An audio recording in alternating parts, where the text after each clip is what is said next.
66 million years ago, on an ordinary spring morning in what would one day be called the Cretaceous period, a rock the size of a mountain was hurtling toward Earth at 20 kilometers per second. It had traveled for millions of years through the cold silence of space, its trajectory shaped by an almost infinite chain of gravitational interactions, the pull of Jupiter, the nudge of passing comets, the slow wobble of its own spin. None of that history mattered anymore. What mattered was that in approximately 4 hours, this 10-kilometer sphere of carbonite and iron would strike the shallow seas off what we now call the Yucatan Peninsula, and it would change everything. The impact released the energy of 100 million nuclear weapons. It vaporized billions of tons of rock, sulfur, and seawater, launching a cloud of debris into the stratosphere that would circle the globe within hours. Wildfires swept across continents. Tsunamis hundreds of meters high crashed against coastlines thousands of kilometers from the impact site. And then came the darkness, a years-long twilight as the sun vanished behind a shroud of dust and sulfur aerosols, dropping global temperatures by nearly 30 degrees Celsius. The plants died first, unable to photosynthesize, then the herbivores that depended on them, then the predators that depended on the herbivores. Within a geological instant, 3/4 of all species on Earth were gone, including every dinosaur larger than a house cat. That is what happened. That is the history written in stone, in the thin layer of iridium-rich clay that marks the boundary between the Mesozoic and Cenozoic eras, in the 200-kilometer scar buried beneath the sediments of the Yucatan. But tonight, we are going to imagine a different history. We are going to ask what would have happened if that rock, that mountain falling from the sky, had missed. It nearly did, you know, or rather, it nearly could have. The specific trajectory of any asteroid depends on countless variables stretching back billions of years, and a change in any one of them would have produced a different outcome.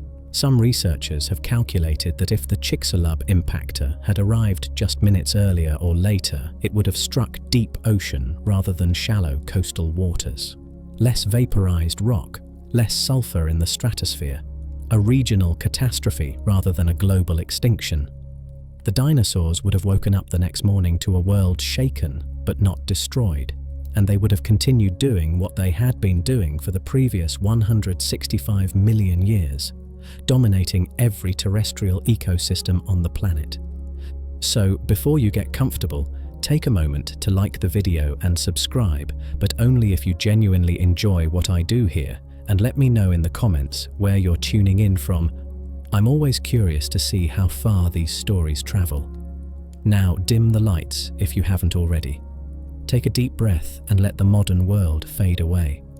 Listen for the sound of wind through Cretaceous ferns, the rustle of a world preparing to continue rather than end. This is the story of 66 million years that never happened, and we're going to walk through every step of it together. The discovery that an asteroid killed the dinosaurs is itself a remarkable story, and it's worth telling briefly because it shows how science works, how a radical idea, dismissed at first as fantasy, can become accepted fact when the evidence accumulates. In 1980, a physicist named Luis Alvarez and his geologist son, Walter, were studying rock formations near Gubbio, Italy, examining the thin layer of clay that marks the Cretaceous-Paleogene boundary. They found something strange, iridium, and lots of it, 30 times the normal concentration. Iridium is rare on Earth's surface because most of it sank into the planet's core billions of years ago when the Earth was still molten, but it's common in asteroids. The Alvarez team proposed that a massive impact had occurred at exactly the moment the dinosaurs disappeared, and they predicted that somewhere on Earth there should be a crater to prove it. The scientific community was skeptical. Many geologists preferred volcanic explanations. The Deccan Traps in India had been erupting for millions of years around the same time, pouring enough lava to cover half of modern India in basalt, kilometers thick. Surely that was enough to explain a mass extinction. But the Alvarezes kept gathering evidence, and other researchers joined the hunt for the crater. In 1978, a geophysicist named Glenn Penfield had noticed something odd while surveying for oil in the Yucatan, a vast circular structure buried beneath the sediments, visible only in gravity and magnetic anomaly maps. He didn't know what it was, but he suspected it might be an impact crater. It took another decade for the connection to be made, for samples from Mexican oil wells to be tested and found to contain shocked quartz and tektites, minerals that form only under the extreme pressures of an asteroid impact. By 1990, the case was closed. The crater was real, it was exactly the right age, and it was exactly the right size to have caused the extinction. But here is the thing about asteroid impacts, the thing that makes our thought experiment possible. They are not inevitable. They are not destiny. They are contingency, pure and simple, the result of orbital mechanics and gravitational perturbations playing out over timescales so vast that the outcome might as well be random. The Chicxulub impactor could have arrived a few minutes earlier and splashed into deep water.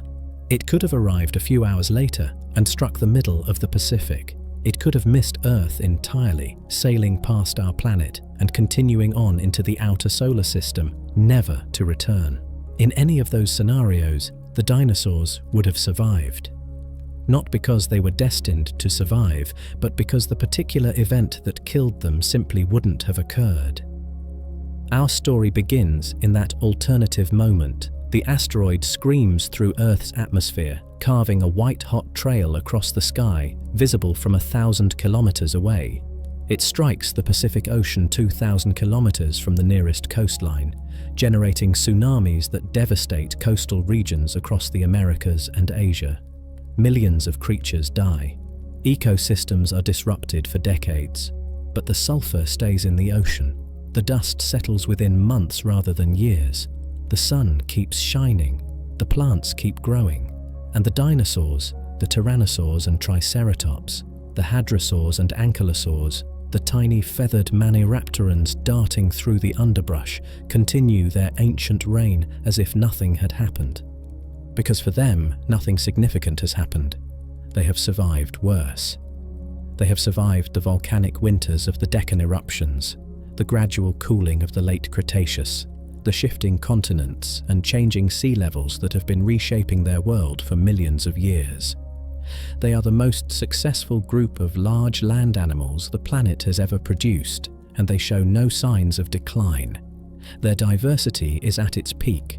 Their body sizes range from chicken-sized insectivores to 40-ton herbivores. They occupy every ecological niche, from Arctic forests to tropical swamps.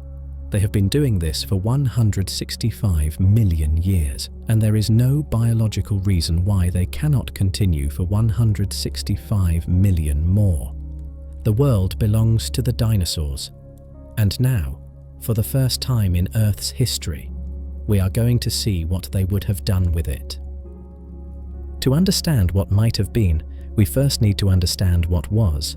We need to step back from the alternative history we're constructing and look clearly at the world the dinosaurs would have continued to inherit, not the simplified version from children's books, not the cinematic monster movie landscape, but the real late Cretaceous Earth in all its complexity and strangeness. Forget the barren volcanic hellscapes that sometimes populate the popular imagination. The world of 66 million years ago was a world of extraordinary abundance, warmer and wetter than anything we know today. There were no ice caps at the poles. Sea levels stood perhaps 170 meters higher than our modern oceans, drowning coastal plains and splitting continents with shallow inland seas. North America wasn't one landmass, but two, divided by a warm waterway called the Western Interior Seaway that stretched from the Gulf of Mexico all the way to the Arctic Ocean. India was an island, drifting northward on its inevitable collision course with Asia. Australia still clung to Antarctica, and both were green with temperate forests. The air itself was different, carbon dioxide levels perhaps 4 times what they are today, oxygen slightly higher, the greenhouse effect keeping the planet warm from pole to pole. Crocodilians lived above the Arctic Circle. Forests grew where Antarctic ice sheets now grind against bedrock. There were no ice caps at the poles. Sea levels stood perhaps 170 meters higher than our modern oceans, drowning coastal plains and splitting continents with shallow inland seas. North America wasn't one landmass, but two, divided by a warm waterway called the Western Interior Seaway that stretched from the Gulf of Mexico all the way to the Arctic Ocean. India was an island drifting northward on its inevitable collision course with Asia. Australia still clung to Antarctica, and both were green with temperate forests. The air itself was different. Carbon dioxide levels perhaps 4 times what they are today, oxygen slightly higher, the greenhouse effect keeping the planet warm from pole to pole.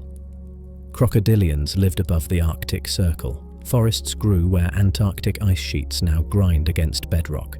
And everywhere, in almost every terrestrial niche you could imagine, there were dinosaurs.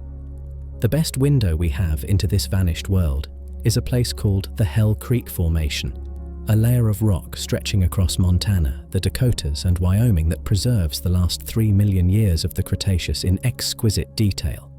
When paleontologists dig there, they don't just find isolated bones.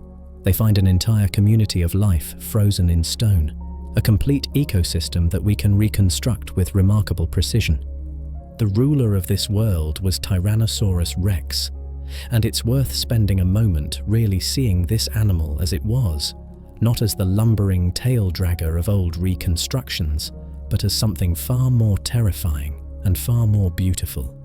12 meters long from snout to tail, 9,000 kilograms of muscle and bone, supported on legs built like a sprinter's, designed for explosive acceleration rather than sustained running. A skull large enough to swallow a human being whole, lined with teeth the size of bananas, each one serrated like a steak knife, each one capable of punching through bone as easily as you might bite through an apple. But the most remarkable feature was the eyes.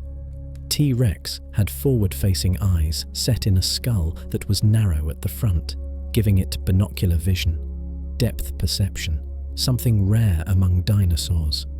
A study by vision researcher Kent Stevens calculated that its visual acuity exceeded that of modern hawks, that it could spot prey from 6 kilometers away, that its ability to judge distance was among the best of any animal that has ever lived. This was not a scavenger waiting for something to die. This was an apex predator with the sensory equipment of a precision hunter. But T-Rex was the exception among predators, not the rule. The Hell Creek ecosystem supported a whole range of carnivores filling different niches. Smaller tyrannosaurs that may have hunted in groups, dromaeosaurids with their famous sickle claws, and troodontids, those strange, large-eyed hunters whose brains, relative to their body size, were larger than any other dinosaur group. We'll come back to the troodontids later because they matter enormously to our story. For now, just note that they existed, small, smart, watching the world with eyes that saw more than most. The herbivores were even more diverse, and among them, one animal dominated so completely that it's hard to overstate its importance: Triceratops. Paleontologist Robert Bakker once estimated that Triceratops bones make up 5/6 of all large dinosaur fossils in late Cretaceous North America, and if that number is even close to accurate, we need to fundamentally reimagine the Cretaceous landscape.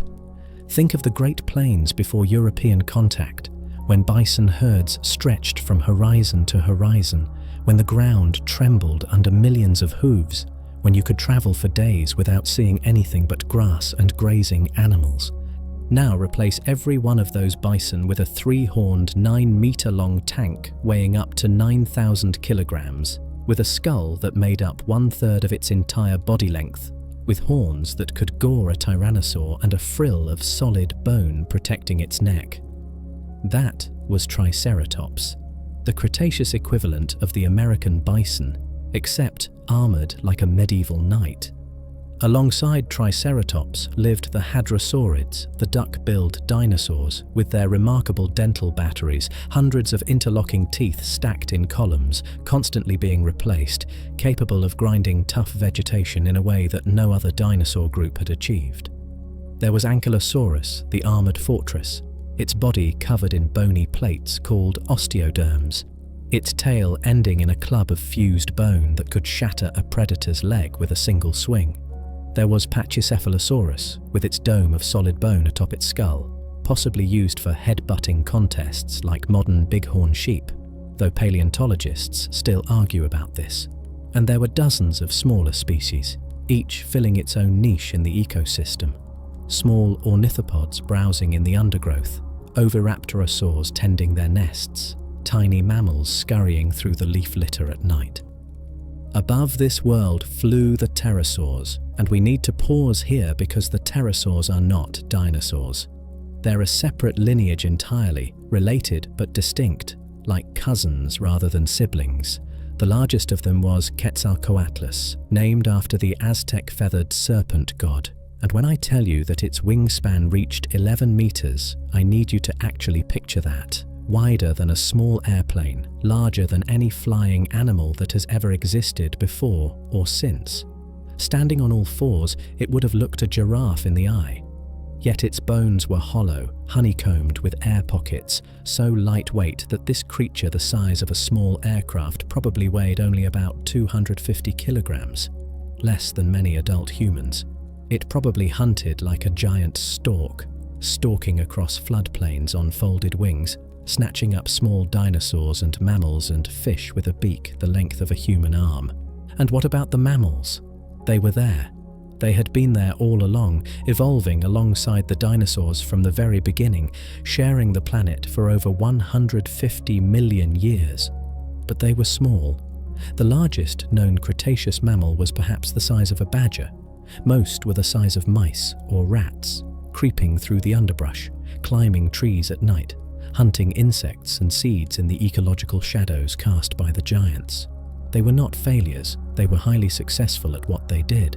But what they did was stay out of the way. The niches they occupied were the niches the dinosaurs didn't want. The nocturnal niche, the burrowing niche, the tiny insectivore niche. Everything else belonged to the ruling reptiles. This was the world on the morning the asteroid missed. A world of warmth and abundance, of continental drift and shallow seas, of theropod hunters and ceratopsian herds and pterosaurs soaring on thermals above it all. A world that had been refining itself for over 165 million years, that showed no signs of decline, that was, if anything, at the peak of its diversity and success. The dinosaurs weren't waiting to be replaced. They weren't evolutionary dead ends, stumbling toward inevitable extinction. They were the most successful group of large land animals the planet had ever produced, and they had every reason to expect that their reign would continue indefinitely. It almost didn't, of course. In our timeline, the rock from space ended everything. But in the timeline we're exploring tonight, the rock splashed harmlessly into the Pacific, and the dinosaurs woke up the next morning to continue what they had been doing for 165 million years. The question now is, what would they have done with another 66 million years of evolution? What would they have become? To answer that, we need to understand something that the dinosaurs themselves couldn't have known. The world was about to change.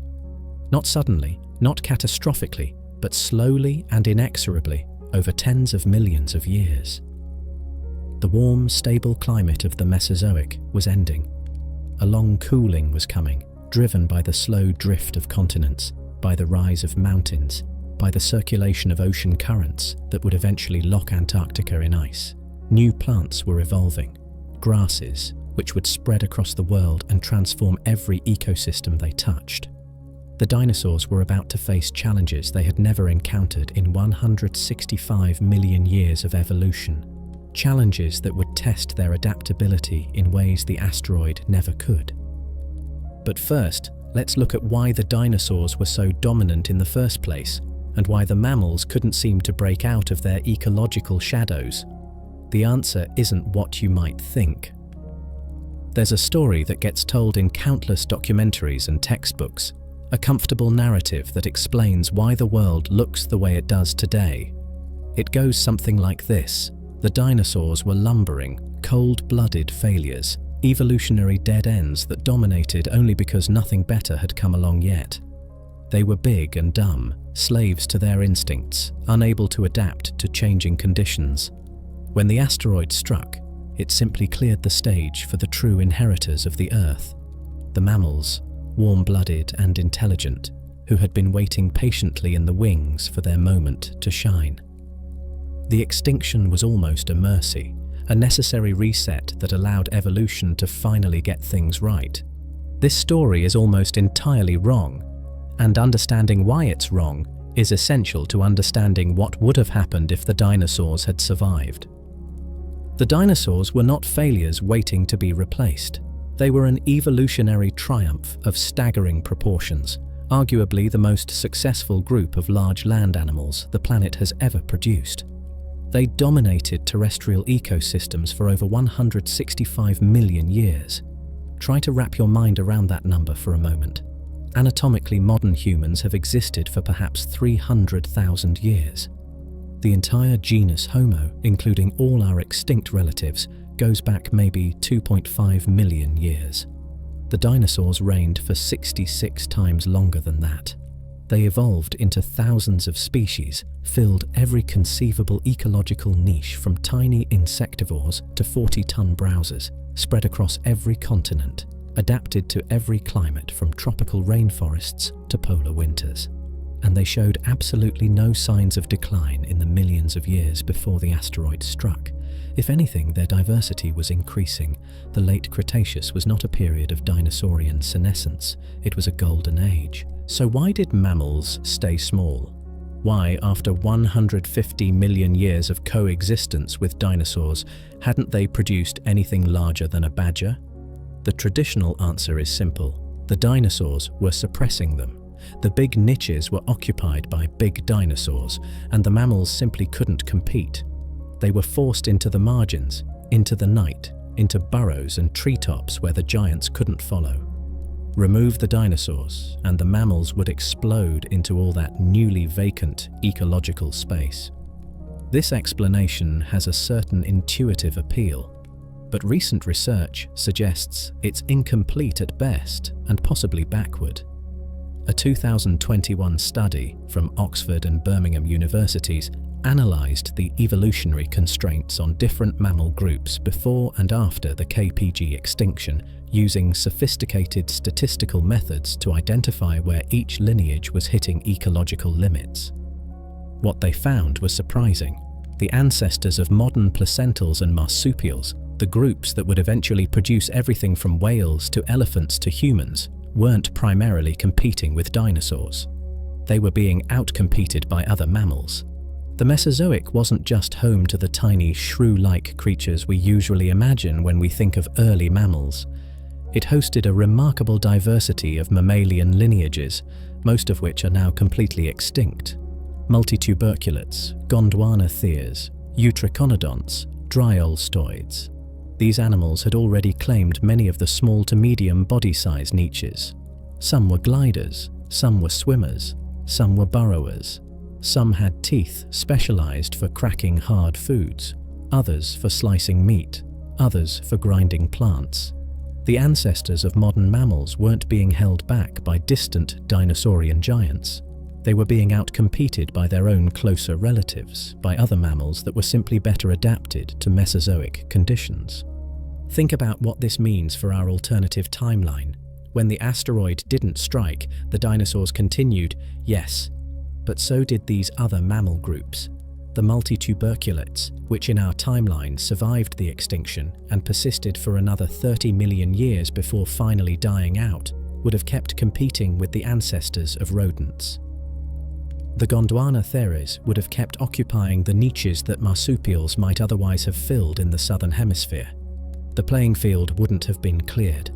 The mammals that eventually gave rise to elephants and primates and humans would have remained trapped in the same competitive squeeze they had experienced for 150 million years, pressed from above by dinosaurs and from the sides by their own kind.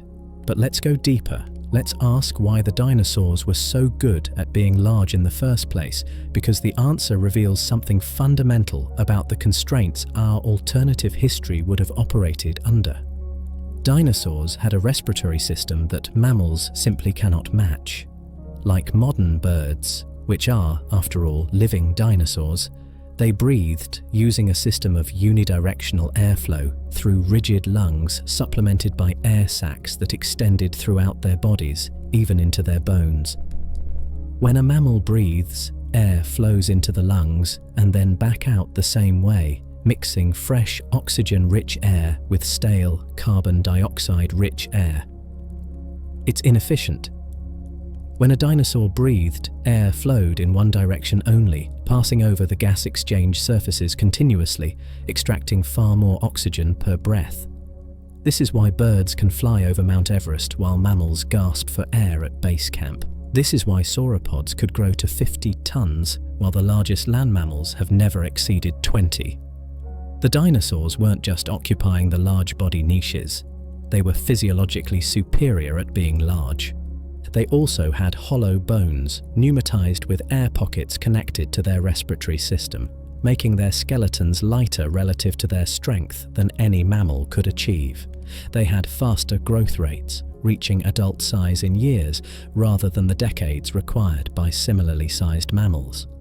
They laid eggs, which meant they didn't have to carry their developing young inside their bodies. A pregnant sauropod would have been a biomechanical impossibility, but an egg-laying one could produce dozens of offspring per year. Every aspect of their biology was optimized for the ecological roles they had been filling for 165 million years. A mammal trying to evolve into a large herbivore in this world would have faced competitors who could breathe more efficiently, grow faster, reproduce more quickly, and carry less weight per unit of structural strength. It's not that mammals were inferior as a group. They were simply trying to compete in a game where the rules favored a different body plan. Put mammals in the ecological vacuum left by the KPG extinction, give them 66 million years without competition, and they'll produce elephants and whales and giant ground sloths. Keep the dinosaurs around, and the mammals will remain what they had always been: small, nocturnal, ecologically marginal. This is the world our alternative timeline inherits. Not a world where dinosaurs are fragile relics clinging to existence, but a world where they are the undisputed masters of every terrestrial ecosystem, where their biological advantages make them essentially unassailable in the niches they occupy, where mammals are locked into their traditional roles by competitive pressure from multiple directions. The dinosaurs didn't win their throne by accident or by default. They won it by being extraordinarily good at what they did, and nothing about the asteroid's near miss would have changed that. But here's where the story gets interesting. The dinosaurs' dominance was built on a foundation of stable, warm climate that had persisted throughout the Mesozoic era. For 165 million years, the Earth had been a greenhouse world, warm from pole to pole, humid, forested, with relatively little seasonal variation. The dinosaurs had evolved in this world and were exquisitely adapted to it. They had never faced an ice age. They had never seen a grassland. They had never experienced the kind of dramatic climate swings that would characterize the coming Cenozoic. The world was about to change in ways the dinosaurs had never encountered. The continents were drifting into new configurations, opening ocean gateways that would alter circulation patterns around the globe. Antarctica was separating from South America, and within a few million years, a cold current would begin circling the southern pole, isolating an entire continent and seeding it with ice. The Himalayas were about to rise as India crashed into Asia, their weathering rocks drawing carbon dioxide from the atmosphere and cooling the planet. Grasslands were about to spread across continents, creating entirely new ecosystems with entirely new selective pressures. The dinosaurs had proven themselves masters of the Mesozoic world. The question that our alternative history must answer is whether they could have mastered the Cenozoic world too. A world colder, drier, more seasonal, more variable than anything they had experienced in their long evolutionary history. A world that would have tested their adaptability in ways the asteroid never did, that would have demanded innovations their lineage had never before been required to produce. They had 66 million years to find out. Let's see what they might have done with them. 10 million years have passed since the asteroid missed, and if you could somehow travel back to this world, you might not notice anything different at first. The continents haven't moved much. Continental drift operates on timescales of centimeters per year, and 10 million years isn't enough to rearrange geography in any dramatic way. The climate is still warm, still humid, still tropical even at high latitudes. The forests still stretch from pole to pole, dense and green and dripping with moisture. It looks at first glance like the Cretaceous world we left behind. But evolution doesn't stand still, even when the world seems unchanged. 10 million years is an enormous span of time, longer than the entire existence of the genus Homo, longer than the time separating the first stone tools from the smartphone in your pocket. Species don't remain static over such periods. They drift, they adapt, they specialize, they diverge. The dinosaurs of 10 million years post-asteroid would not be identical to the dinosaurs of the Cretaceous, even if their world remained superficially the same. The most significant change in this period wouldn't have been the dinosaurs themselves, but the plants they depended on. The flowering plants, angiosperms, had been spreading throughout the Cretaceous, diversifying and competing with the older conifers and ferns that had dominated Mesozoic forests. Without the catastrophic disruption of the extinction event, this process would have continued unabated. The angiosperms had advantages that made their eventual dominance almost inevitable. They could reproduce faster, evolve more quickly, form more intimate relationships with pollinators and seed dispersers. By 10 million years after our divergence point, they would have conquered most of the world's forests, and many of them would have been bearing fruit. Fruit is one of evolution's great innovations, a bribe offered by plants to animals. Eat this sweet, nutritious flesh, and carry my seeds somewhere else in your gut. Deposit them with a pile of fertilizer. Give them a head start in life. It's a strategy that works spectacularly well, which is why it evolved independently in so many plant lineages. In our timeline, the explosion of fruit-bearing plants in the early Cenozoic helped drive the evolution of fruit-eating mammals, the primates who would eventually give rise to us. In our alternative timeline, the same opportunity would have been available, but the animals best positioned to exploit it wouldn't have been mammals. They would have been dinosaurs. The Maniraptoran theropods, the lineage that includes dromaeosaurids, troodontids, oviraptorosaurs, and the ancestors of modern birds, were already showing adaptations that would have served them well in fruit-rich forests. They had grasping hands, capable of manipulating objects and gripping branches. Many of them had forward-facing eyes that provided binocular vision, useful for judging distances when reaching for food or leaping between trees. They were small enough to climb, light enough to venture onto branches that would have snapped under the weight of a larger dinosaur. And some of them, the oviraptorosaurs in particular, had already evolved toothless beaks that might have been well suited for processing fruit and seeds. Picture a descendant of this lineage, 10 million years into our alternative timeline. It's small, perhaps the size of a modern howler monkey, covered in a coat of colourful feathers that serve both for insulation and display. Its hands retain the 3 clawed fingers of its theropod ancestors, but they've become more dexterous, more capable of fine manipulation. Its beak has evolved a slight hook at the tip, useful for tearing open tough-skinned fruits. It lives in the canopy of the flowering forests, leaping from branch to branch, feeding on the bounty that the angiosperms provide. This creature is speculation, of course. We cannot know exactly what forms evolution would have produced in an alternative timeline. But it's speculation grounded in real evolutionary trends, in adaptations that were already present in Cretaceous maniraptorans, in ecological opportunities that would genuinely have existed. The flowering forests would have rewarded any lineage capable of exploiting them, and the small maniraptoran theropods were better positioned to do so than any mammal of the period. But not all the changes would have been in the canopy.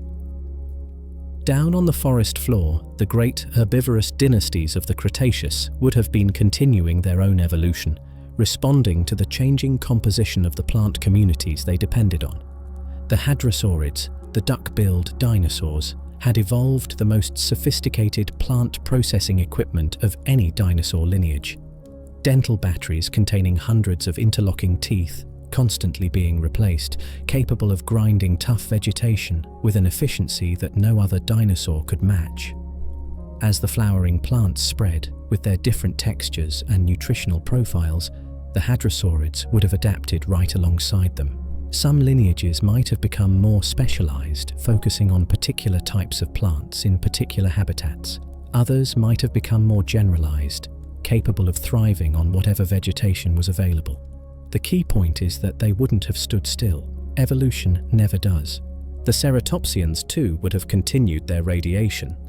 In the late Cretaceous, they had already diversified into dozens of species across North America and Asia, varying in size from dog-sized to elephant-sized, sporting an astonishing variety of horn and frill configurations. Without the extinction, this diversity would have continued to expand. Perhaps some lineages would have become larger, filling niches that in our timeline would eventually be occupied by elephants and rhinoceroses. Perhaps others would have become smaller, more nimble, adapted to different habitats or different food sources. And the sauropods, those long-necked giants that had defined the Jurassic but seemed to be declining in diversity by the late Cretaceous, would have persisted as well. They were specialists, reaching food sources that no other herbivore could access, and as long as tall forests existed, they would have had a role to play. In our timeline, the extinction removed them before we could see how they might have adapted to a changing world. In our alternative timeline, they would have had the chance to prove their staying power. The world of 10 million years post-asteroid would have been recognizable to a visitor from the Cretaceous, but it would have been subtly different in 1,000 small ways. New species where old ones had been. New behaviors, new ecological relationships, new forms filling new niches. The dinosaurs weren't changing because the world forced them to change.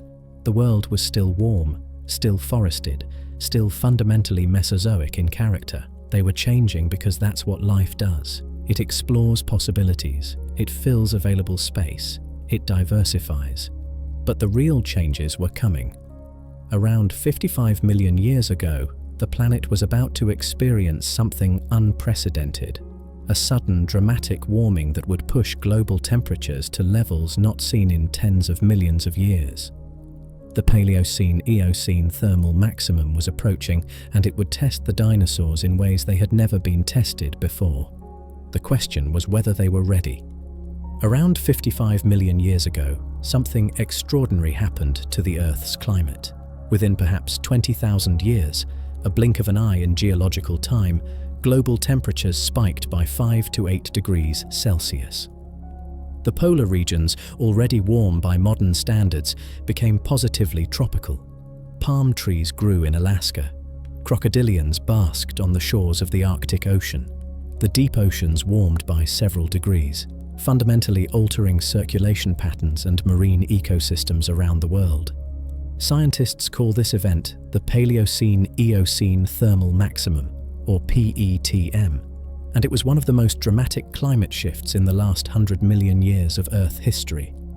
The cause was almost certainly a massive release of carbon into the atmosphere, perhaps from volcanic activity associated with the opening of the North Atlantic, perhaps from the destabilization of methane hydrates on the ocean floor, perhaps from some combination of both. The result was a greenhouse effect more intense than anything the dinosaurs had experienced since the Triassic. It was a test, and in our timeline, it reshaped mammalian evolution dramatically. Many species went extinct, others shrank in size because smaller bodies are easier to cool. New lineages appeared, adapted to the hothouse conditions. The primates that would eventually give rise to monkeys and apes first appear in the fossil record right around this time, as if the thermal crisis had opened new ecological doors even as it closed others. In our alternative timeline, the same crisis would have occurred. The PTM was driven by geological processes that had nothing to do with the asteroid impact, but it would have been dinosaurs, not mammals, facing the challenge. And here's the interesting thing: dinosaurs might have been better equipped to handle extreme heat than mammals were. Think about the problem from a physiological perspective. Mammals are endotherms. They generate their own body heat internally and work hard to maintain a constant internal temperature, usually around 37 degrees Celsius. This is metabolically expensive and requires sophisticated cooling mechanisms: sweating, panting, seeking shade, restricting activity to cooler parts of the day. When ambient temperatures approach or exceed body temperature, these mechanisms become less effective. A mammal in extreme heat is working against thermodynamics, trying to dump heat into an environment that doesn't want to accept it. Large dinosaurs operated differently. They were probably gigantotherms. Their sheer mass meant that their body temperature remained relatively stable regardless of external conditions, like a massive water tank that takes hours to warm up or cool down. They didn't need to generate as much metabolic heat as mammals because they could absorb heat from their environment during the day and retain it through the night. And because they didn't maintain the high constant temperatures that mammals require, they weren't as vulnerable to overheating when the world got hot. The smaller dinosaurs had their own advantages. Many of them were feathered, and feathers are remarkably versatile insulators. They can be fluffed up to trap warm air in cold conditions, or sleeked down and spread to allow heat dissipation in hot conditions. The same structure that would later help dinosaurs survive polar winters might have helped them survive equatorial summers during the PETM. The tropical regions during the Eocene hothouse might have become challenging even for dinosaurs, perhaps forcing migrations toward the poles, perhaps creating equatorial dead zones where temperatures simply exceeded what any large land animal could tolerate. But the poles themselves would have become paradise. Warm, wet, covered in lush forests, extending nearly to the Arctic and Antarctic circles. Perfect habitat for dinosaurs of all sizes, expanding into regions that had previously been marginal. But the land wasn't the only arena where evolution was playing out. In the oceans, our alternative timeline would have featured something that our actual history lacks entirely: the continued evolution of the great Mesozoic marine reptiles. In our timeline, the mosasaurs and plesiosaurs went extinct at the KPG boundary, victims of the same catastrophe that killed the land dinosaurs. The niches they left empty would eventually be filled by whales, which evolved from land-dwelling mammals over the course of the Eocene, one of evolution's great transformations. But in our alternative timeline, the marine reptiles never went extinct. They would have been there, already occupying those niches when the PTM reshaped the oceans. The mosasaurs of the late Cretaceous were at their peak. Massive sea lizards, some reaching 15 meters in length, with powerful jaws and paddle-like limbs. They were the apex predators of the shallow seas, filling roles similar to modern great white sharks and orcas. Without the extinction, they would have continued to evolve. Some lineages might have become more streamlined, faster, better adapted to hunting fish and squid in the open ocean. Others might have grown larger still, exploiting the abundant marine life of the Eocene hothouse. And the plesiosaurs, those strange, long-necked marine reptiles that had persisted for over 135 million years before the asteroid ended them, would have continued their own strange evolutionary journey. Their body plan, with 4 large flippers and a neck that could be longer than the entire body of many other animals, seems almost absurdly impractical to modern eyes. Yet it worked well enough to sustain them through the Jurassic and Cretaceous. Perhaps in the warming oceans of the Eocene, some plesiosaur lineages would have become more efficient hunters, their long necks evolving as ambush weapons, striking at schools of fish from unexpected angles. Perhaps others would have become filter feeders, straining plankton from the warming waters the way baleen whales do today. The point is that the oceans of our alternative timeline would have looked fundamentally different from the oceans of our actual history. Instead of whales and dolphins and seals, all descended from land mammals that returned to the sea, we would have seen the continued diversification of lineages that had been marine for hundreds of millions of years. The ecological niches would have been similar, but the animals filling them would have been unrecognizably different. On the coastlines, where land met sea, another group would have been thriving, the pterosaurs. In our timeline, they went extinct alongside the dinosaurs, leaving the skies to the birds. But in our alternative history, they would have persisted, and the warm, productive seas of the Eocene would have been ideal habitat for them. Picture a pterosaur the size of a small airplane, soaring over tropical waters, plucking fish from the surface with a beak the length of a human arm. Picture colonies of smaller pterosaurs nesting on sea cliffs, filling the ecological roles that seabirds occupy in our world. Picture the skies of the Eocene shared between the pterosaurs and the birds, both dinosaur lineages technically, but so different in form and history that they would have competed for some niches while dividing others. The Eocene hothouse lasted for millions of years, long enough for evolution to produce countless adaptations to its conditions. Somewhere around 50 million years ago in our alternative timeline, the dinosaurs would have reached a kind of equilibrium with this warm world, diversified across every continent, dominant in nearly every terrestrial and aerial niche, sharing the oceans with their marine reptile cousins. It might have seemed to an observer at that moment that this was simply how the world worked, that dinosaurs were as permanent a feature of the Earth as the mountains and seas. But the climate doesn't stay constant forever. Even as the dinosaurs were flourishing in their hothouse Eden, the processes that would end it were already underway. India was crashing into Asia, raising the Himalayas, and the weathering of those new mountains would begin drawing carbon dioxide from the atmosphere. Antarctica was drifting toward the South Pole, and soon a new ocean current would isolate it from the warmth of the tropics. The long cooling was about to begin, and it would transform the Earth more profoundly than any asteroid ever could. The warmth couldn't last forever. Around 34 million years ago, the Earth began a long, slow slide toward colder conditions that would eventually culminate in the ice ages of the Pleistocene. The immediate trigger was Antarctica. For millions of years, the southern continent had been connected to South America by a narrow land bridge, and warm ocean currents from the tropics had been able to reach its shores, keeping it relatively mild despite its polar position. But as the continents drifted apart, a new ocean current formed, the Antarctic Circumpolar Current, that isolated Antarctica from the warmth of the rest of the world. Ice sheets began to form on the continent for the first time in hundreds of millions of years. The planetary thermostat had been turned down, and it would never fully recover.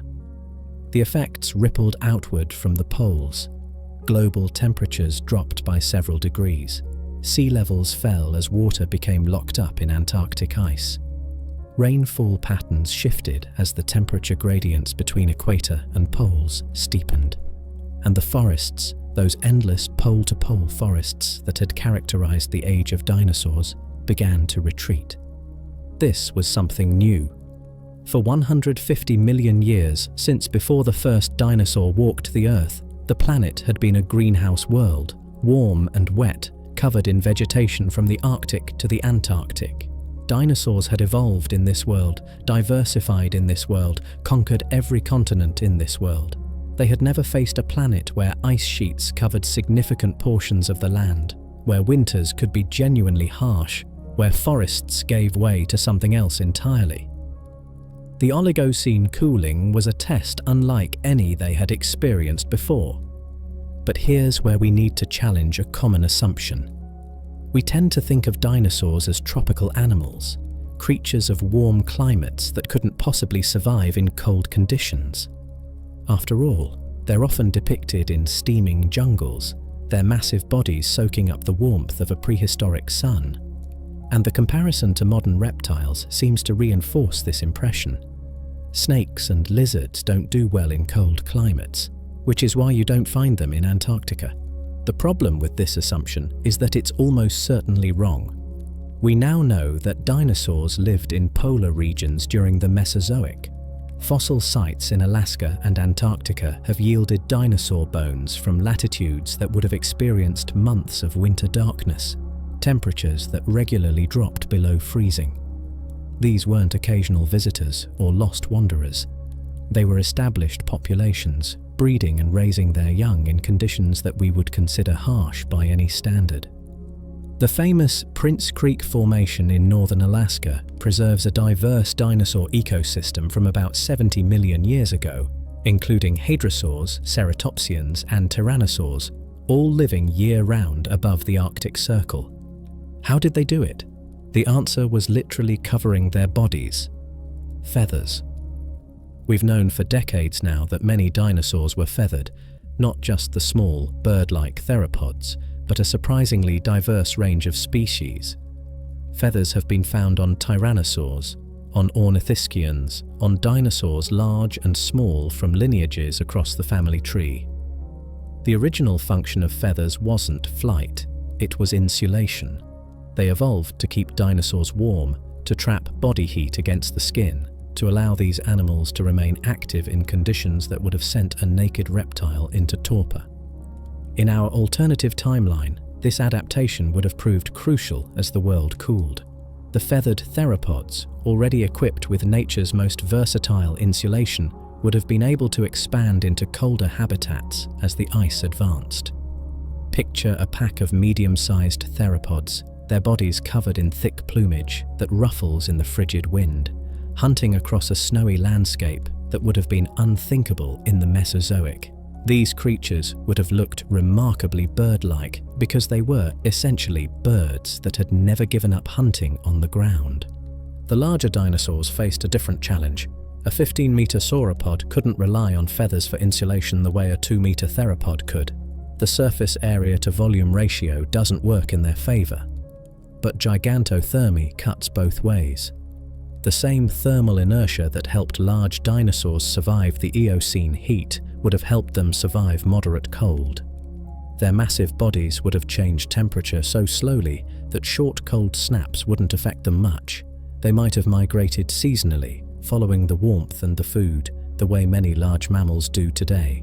Or they might have simply become restricted to equatorial regions, ceding the higher latitudes to their smaller, more adaptable relatives. The ornithischians, the ceratopsians, hadrosaurs, and ankylosaurs present an interesting question.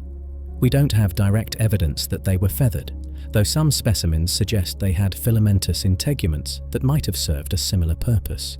In our alternative timeline, the selective pressure of cooling climates might have driven the evolution of thicker, more insulating body coverings in these lineages. Picture a ceratopsian of the Oligocene, its body covered in a dense coat of proto-feathers, its massive frill perhaps reduced from the elaborate displays of its Cretaceous ancestors to something more practical, more streamlined against the cold. It would have looked something like a woolly rhinoceros, but with the unmistakable silhouette of a horned dinosaur. But the most profound change wasn't in the dinosaurs themselves, it was in the world they inhabited. As the climate cooled and dried, the endless forests began to break up. Trees require certain minimum temperatures and rainfall amounts to thrive, and as these conditions retreated toward the equator, the forests retreated with them. In their place, something new was appearing. Open landscapes, woodlands with gaps between the trees, meadows and clearings where sunlight reached the ground. These weren't yet the great grasslands that would later transform the planet, but they were the beginning of something. The age of forests was drawing to a close, and the age of open spaces was beginning to dawn. For dinosaurs that had spent 150 million years in forests, this was a profound environmental shift. The rules of survival were changing. In a forest, you can hide, you can ambush prey or avoid predators by staying out of sight. Size matters less than stealth, and speed matters less than maneuverability. But in an open landscape, there's nowhere to hide.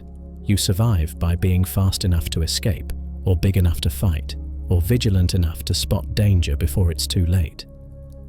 Herding becomes an advantage, because many eyes are better than two. Long-distance running becomes more valuable than short sprints. These are exactly the pressures that would reshape mammal evolution in our timeline, producing the horses and antelope, the wolves and big cats that came to dominate open ecosystems. In our alternative timeline, the same pressures would have acted on dinosaurs. The results might have been startlingly similar, not because dinosaurs would have evolved into mammals, but because the same ecological problems tend to produce similar solutions. A fast-running herbivore is a fast-running herbivore, whether it's a horse or an ornithomimid.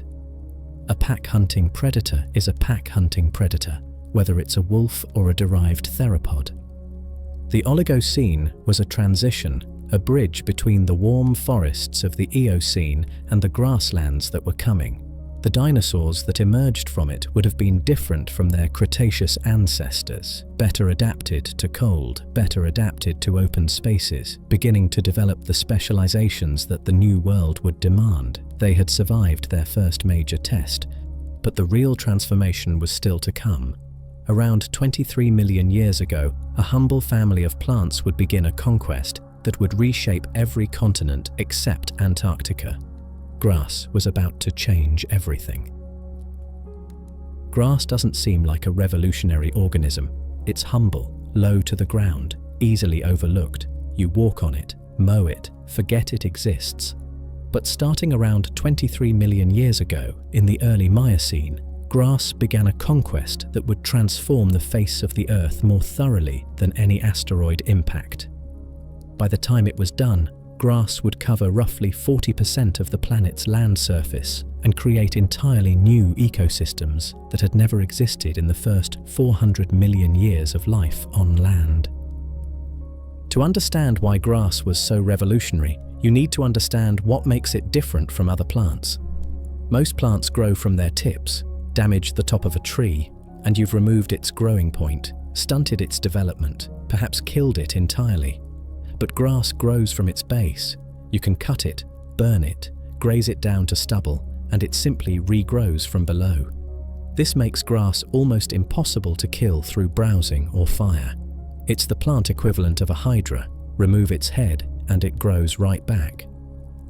Grass also produces silica phytoliths, microscopic particles of glass embedded in its tissues. These make grass tough, abrasive, difficult to digest. Any animal that tries to eat grass is essentially chewing on sandpaper, wearing down its teeth with every bite. In our timeline, this drove the evolution of hypsodont teeth, the high-crowned, continuously growing teeth that characterize horses, cattle, and other grazing mammals.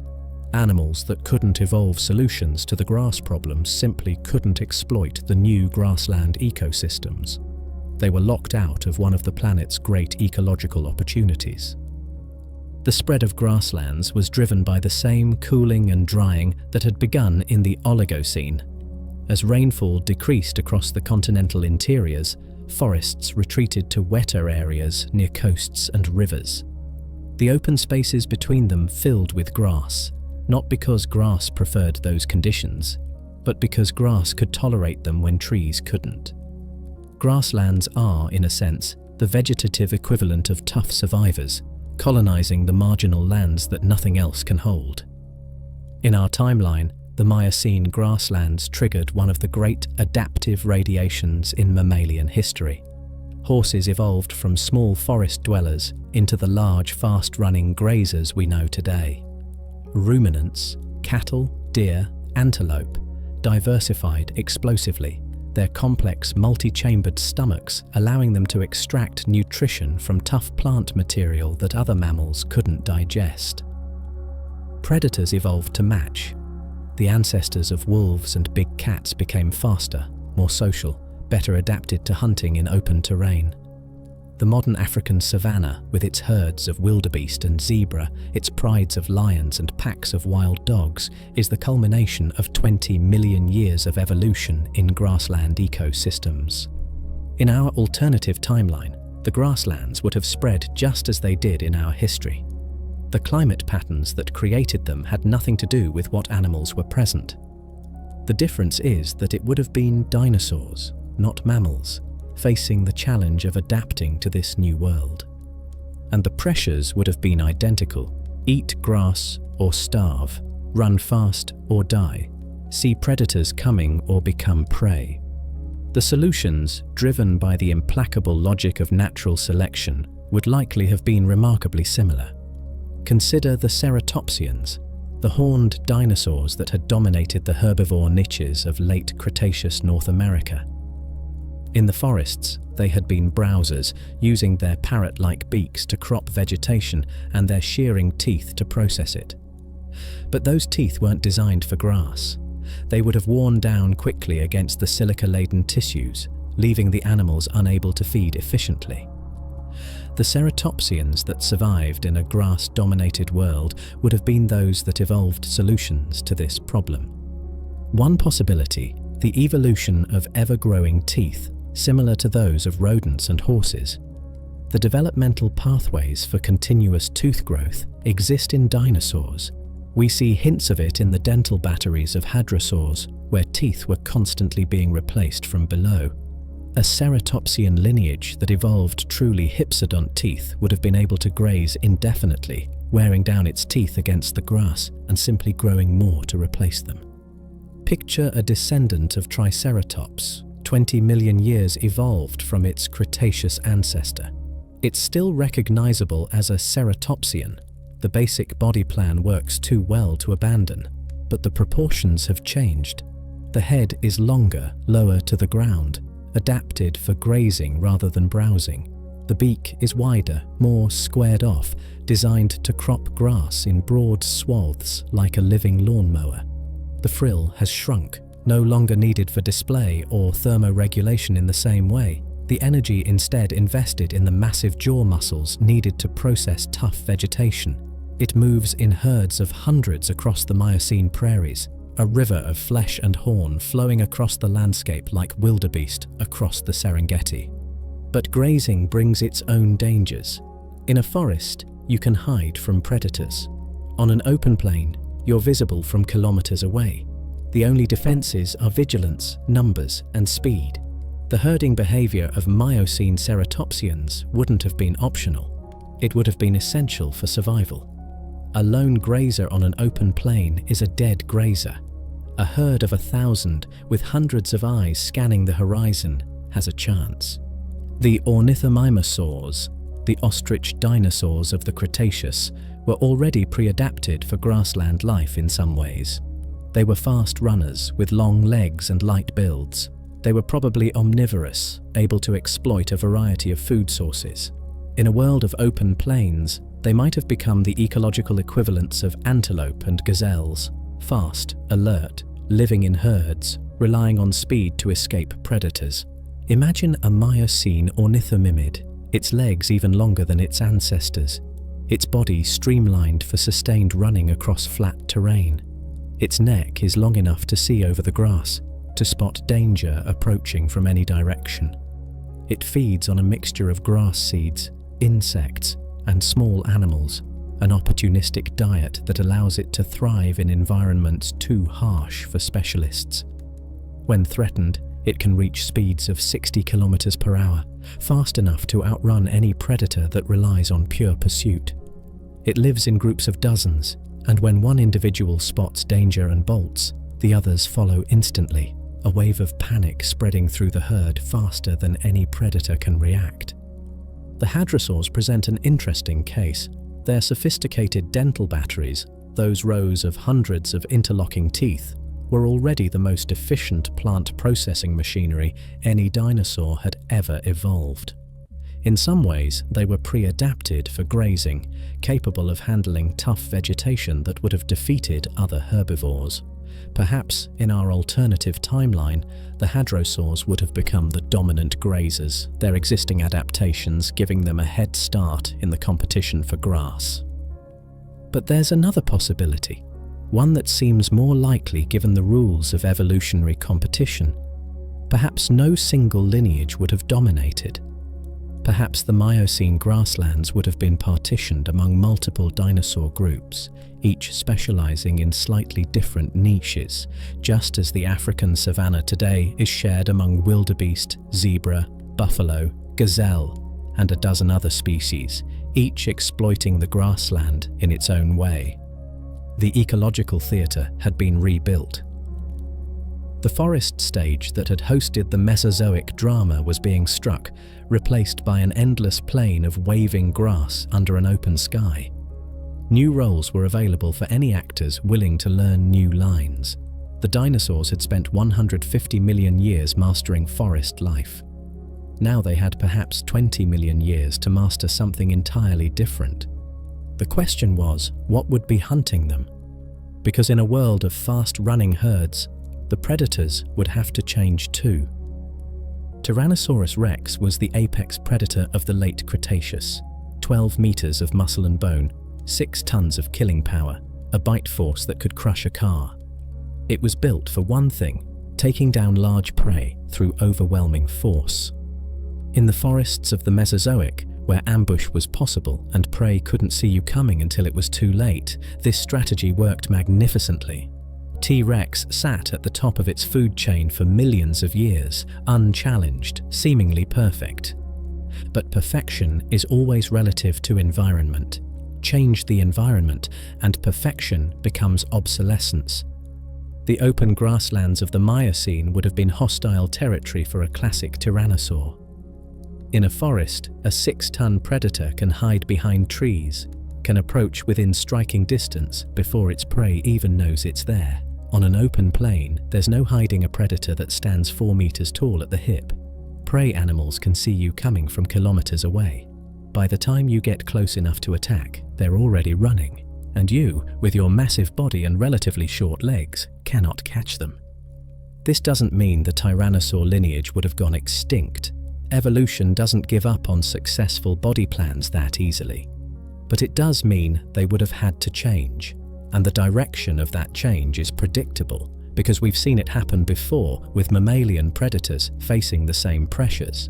The tyrannosaurs of the Miocene grasslands would have become leaner. Natural selection would have favored individuals that were faster, lighter, more efficient runners. Over millions of years, the stocky body plan of T-Rex would have stretched and thinned, longer legs relative to body mass, a more horizontal posture for better balance at speed, perhaps a smaller head to reduce the weight carried at the front of the body. The result might have looked something like a scaled-up version of the earlier tyrannosaurs, creatures like Dilong or Guanlong, which were much more lightly built than their later descendants. But even a slimmed-down tyrannosaur would have faced a fundamental problem. The largest prey animals would have been herd animals, and hunting herd animals alone is dangerous and inefficient. A lone wolf can't bring down a healthy bison. A lone lion can't take a full-grown buffalo. The prey is too large, too dangerous, too surrounded by companions that might fight back. The solution, discovered independently by wolves and lions and African wild dogs, is cooperative hunting, working together in groups to isolate, exhaust, and overwhelm prey that no single individual could take. Here's where we encounter an interesting question about dinosaur behavior. We don't know for certain whether large theropods hunted in packs. There's some evidence, trackways that seem to show multiple individuals moving together, bone beds that contain many predators alongside their apparent prey, but it's ambiguous. Some paleontologists think tyrannosaurs were social hunters. Others think they were solitary, perhaps only coming together to scavenge or breed.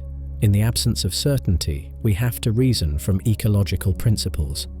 And ecological principles suggest that grassland tyrannosaurs would almost certainly have become pack hunters. Not because there's anything magical about grasslands, but because the prey they would have been hunting, large, dangerous, herd-dwelling dinosaurs, would have been almost impossible to take any other way. The selective pressure would have been intense. Individuals that could cooperate would have eaten. Individuals that couldn't would have starved. Over millions of years, that's enough pressure to reshape behavior, to build brains capable of coordination and communication, to create social structures that hadn't existed before. Picture a pack of Miocene tyrannosaurs, perhaps 6 or 8 individuals, moving across the grassland in the early morning light. They're smaller than their Cretaceous ancestors, maybe 7 meters long instead of 12, 3 tons instead of 6, but they're faster, more agile, working together with a coordination that T-Rex never needed. They've spotted a herd of grazing ceratopsians in the distance, and now they're spreading out, some circling wide to cut off escape routes, while others approach more directly to drive the herd toward the ambush. When they attack, it's not the overwhelming assault of a single giant predator, but a coordinated strike from multiple angles, each individual knowing its role, working together to bring down prey that none of them could kill alone. But the tyrannosaurs weren't the only theropod lineage adapting to the grasslands. The smaller predators, the dromaeosaurids, the troodontids, the other maniraptoran theropods, would have been evolving alongside them, filling different niches in the new ecosystem. In some ways, these smaller predators were better pre-adapted to grassland hunting than the tyrannosaurs were. They were already fast runners. Many of them already seem to have been social, hunting in groups based on the fossil evidence we have. They had grasping hands that could manipulate objects, forward-facing eyes that provided excellent depth perception, and relatively large brains for their body size. The grasslands would have rewarded all of these traits. The dromaeosaurids, the raptor dinosaurs popularized by Jurassic Park, would have been particularly well suited to pack hunting on the open plains. They were already pursuit predators, built for speed and agility. Their famous sickle claws were probably used to grip prey, while the jaws delivered killing bites, a technique that works better when multiple individuals can attack simultaneously. In our alternative timeline, the dromaeosaurid lineages might have diversified to fill roles similar to modern wild dogs and wolves, pack hunters that run down prey through persistence rather than ambush. Imagine a pack of Miocene dromaeosaurids, 2 meters long, covered in streaked feathers that break up their outlines against the grass. They hunt in groups of 20 or more, communicating through calls and body language, coordinating their movements across kilometers of open terrain. Their strategy is simple but effective. Identify a target, pursue it until it tires, take turns keeping pressure on while others rest. It's the same strategy used by African wild dogs today, and it's devastatingly effective against prey that relies on speed for survival. No animal can run at maximum speed forever. Eventually, exhaustion wins. The troodontids represent perhaps the most intriguing possibility. These were the intellectuals of the dinosaur world. Small, lightly built theropods with the largest brain-to-body size ratio of any known dinosaur.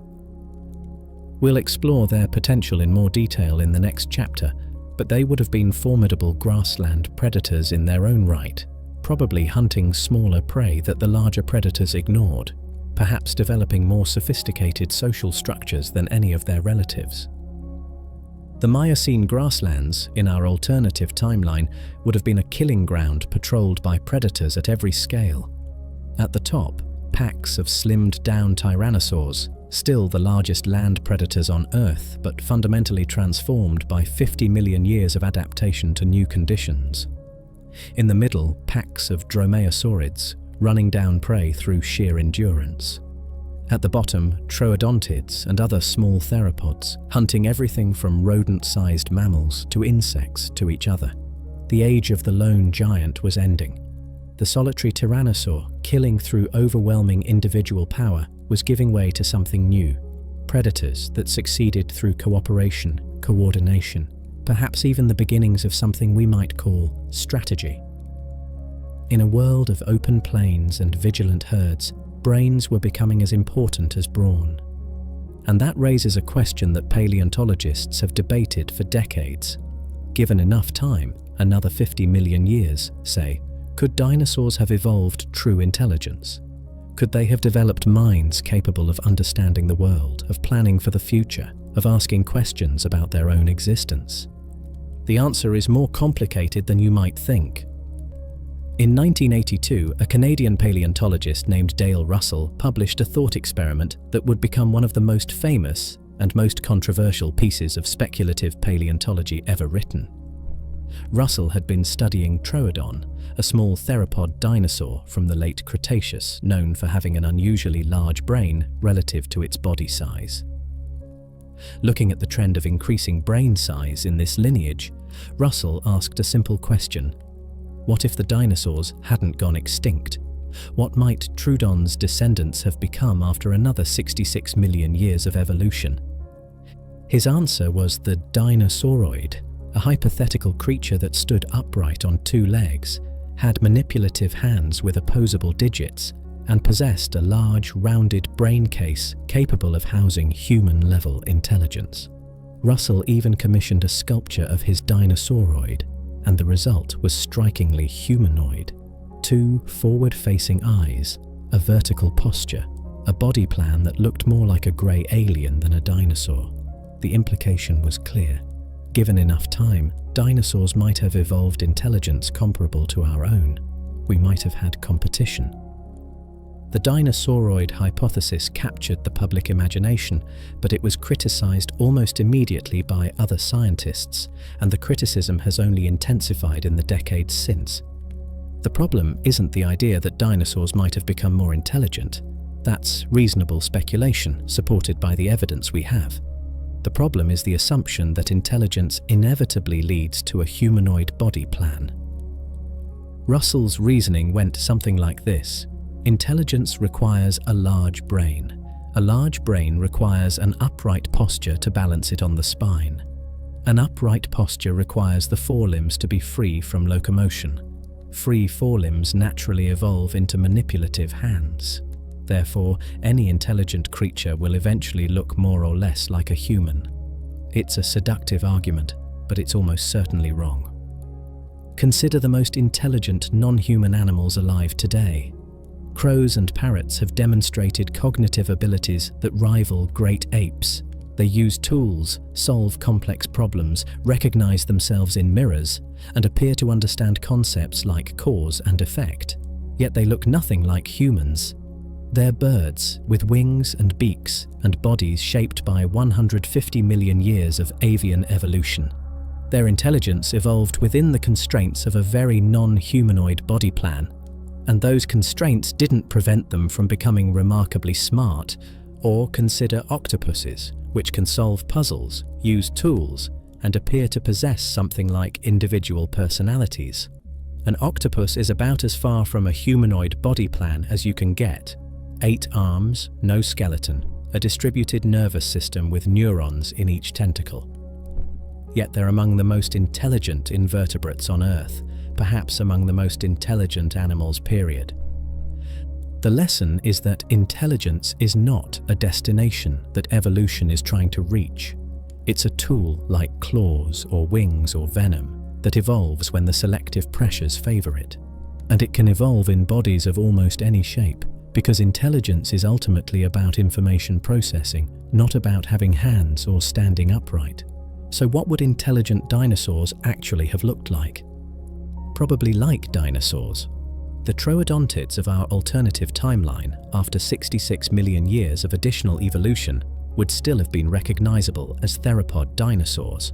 They would have retained the basic body plan that had served their ancestors so well: bipedal locomotion, a horizontal posture balanced by a long tail, grasping forelimbs, a head full of sharp teeth. What would have changed was inside that head.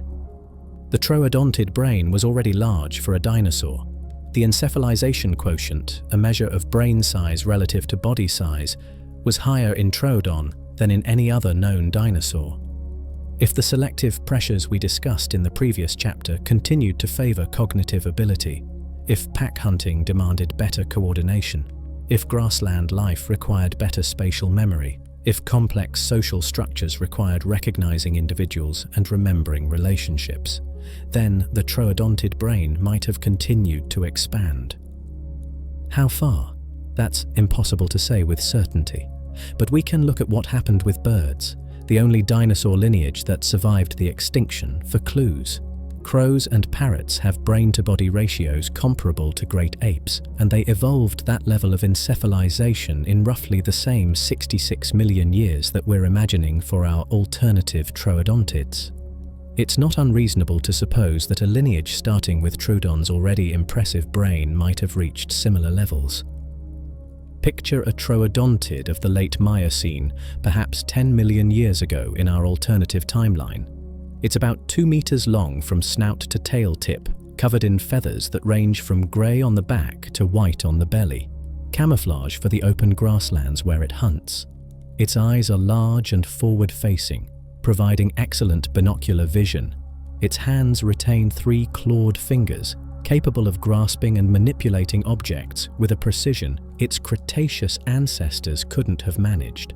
And its brain, housed in a skull that bulges noticeably at the back, is the largest of any land animal on Earth in proportion to its body size. This creature is smart, not human smart, we'll get to why in a moment, but smart in ways that matter for survival. It hunts in packs of 10 to 20 individuals, and the coordination of those hunts is remarkable. Flanking maneuvers, diversionary tactics, even what appears to be deliberate deception, with some individuals feigning injury to lure prey into ambushes. It uses simple tools, sticks to probe burrows for hidden prey, rocks to crack open hard-shelled food items. It has a complex vocal repertoire, dozens of distinct calls that communicate information about predators, food sources, and social status. Young troodontids learn from their elders, watching and imitating behaviors rather than relying purely on instinct.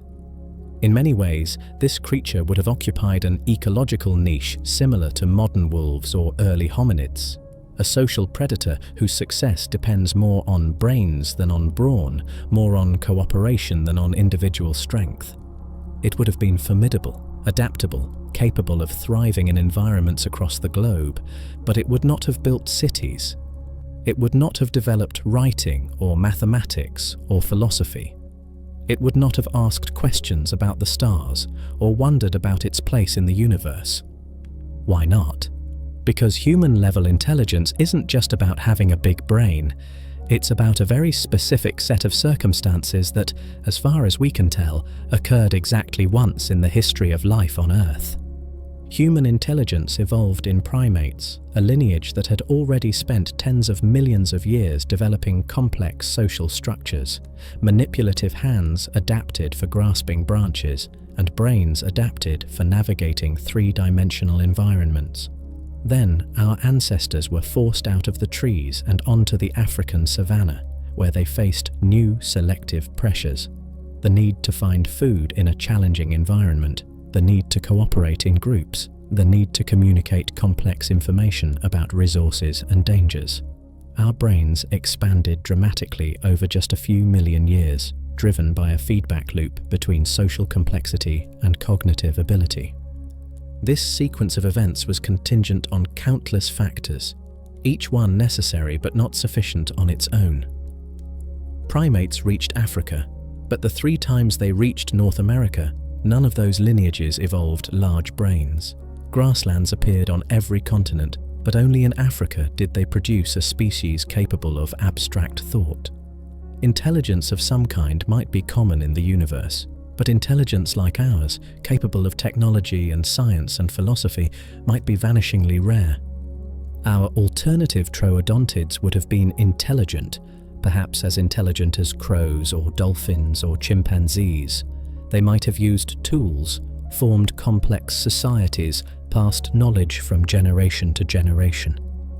But the spark that lifted our ancestors from clever ape to wondering human, that spark might never have occurred in a dinosaur lineage, no matter how many millions of years it had to evolve. The dinosaurs could have produced creatures that thought, but not creatures that wondered why they thought. And yet, there's something almost comforting in that limitation. because it means that in our alternative timeline, the Earth would have remained wild, beautiful and brutal, and utterly indifferent to meaning. A planet of animals doing what animals do, without anyone there to call it magnificent or terrible, or ask whether it had any point at all. The dinosaurs would have ruled for 230 million years, unchallenged, unmarked by any species capable of recording their existence. In that world, there would be no one to miss us, because there would be no one to know we might have been. 2.5 million years ago, the Earth crossed a threshold. The long cooling that had begun in the Oligocene, that had transformed tropical forests into temperate woodlands and woodlands into grasslands, finally reached its logical conclusion. Ice sheets began to form in the northern hemisphere, not just on isolated mountain peaks, but spreading across entire continents, burying Scandinavia and Canada under kilometers of frozen water. The Pleistocene had begun, and with it came a climate regime unlike anything the planet had experienced in over 250 million years. The ice didn't advance once and stay. Instead, it pulsed, advancing during glacial periods that lasted roughly 100,000 years, retreating during interglacials that lasted 10,000 to 20,000 years. Over the course of the Pleistocene, there were more than 20 of these cycles, each one reshaping the planet's geography, pushing ecosystems towards the equator and then allowing them to rebound, creating and destroying land bridges, forcing species to adapt or die. In our timeline, this era produced the iconic megafauna of the Ice Age: woolly mammoths with their shaggy coats and curved tusks, woolly rhinoceroses built like furry tanks, cave bears that stood 3 meters tall on their hind legs, giant ground sloths the size of elephants. These animals evolved specifically for glacial conditions: massive bodies to retain heat, thick fur or fat layers for insulation, the ability to survive on sparse vegetation during the long winters. They were the defining creatures of their age. In our alternative timeline, there would have been no mammoths, no woolly rhinos, no giant sloths. Those niches, large, cold-adapted herbivores, would have been filled by something else entirely. They would have been filled by dinosaurs. The question is whether dinosaurs could have survived the ice ages at all. This is their greatest test, the challenge that would push them further from their evolutionary comfort zone than anything they had faced before. For 200 million years, dinosaurs had thrived in a greenhouse world, warm, wet, forested. The grasslands of the Miocene had been a significant change, but temperatures had still been mild by Pleistocene standards. Now they would face winters where temperatures dropped to minus 40 degrees Celsius, where snow covered the ground for 8 months of the year, where food became desperately scarce and survival required either migration or the ability to endure months of privation. Could they do it? We have reasons to think they could. Remember the Prince Creek Formation in Alaska, where dinosaurs lived year-round above the Arctic Circle during the Cretaceous. Remember that feathers evolved specifically for insulation, that many dinosaur lineages were already equipped with nature's most effective cold-weather clothing. Remember that birds, living dinosaurs, thrive in some of the coldest environments on Earth today, from penguins in Antarctica to snowy owls in the Arctic tundra. The adaptations required for Pleistocene survival would have been significant, but they wouldn't have required dinosaurs to become something fundamentally different. They would have required them to become more of what they already were. Consider the ceratopsians, those horned herbivores that had already adapted to grassland life in the Miocene. A Pleistocene ceratopsian would have been a magnificent creature. Imagine something like a triceratops, but transformed by 60 million years of adaptation to increasingly harsh conditions. Its body would have been massive, perhaps 8 or 9 meters long, bulked up with fat reserves that could sustain it through the lean winter months. Its frill, once used primarily for display and thermoregulation, would have shrunk and thickened, becoming more functional, less ornamental. and covering its entire body, from the tip of its nose to the end of its tail, would have been a dense coat of feathery integument, not the elaborate plumage of a tropical bird, but the thick, insulating down of an animal built for survival in extreme cold. Picture this creature on a Siberian steppe during an interglacial period, moving in a herd of hundreds across a landscape of grass and low shrubs. It looks almost mammalian at first glance, that shaggy coat, that massive bulk, but the silhouette is unmistakably dinosaurian. The four-legged stance, the beaked face, the horns protruding from the brow. It feeds on tough, low-growing vegetation, its dental battery grinding plant material with an efficiency that no mammal could match. When winter comes, it will migrate south, following the retreating warmth, returning north only when the snows melt and new growth appears. The hadrosaurs would have faced similar pressures and likely developed similar solutions. Their sophisticated feeding apparatus, those dental batteries with hundreds of interlocking teeth, would have served them well on a diet of tough Arctic vegetation. Their bipedal ancestors had long since given way to animals that walked on all fours most of the time, their bodies low and wide and heavily insulated.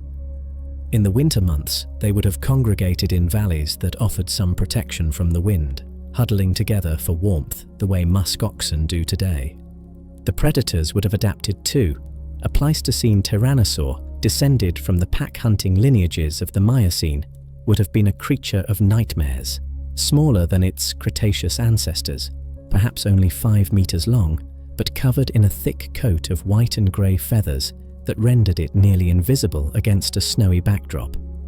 It would have hunted in coordinated packs, taking down prey many times its individual size through teamwork and persistence.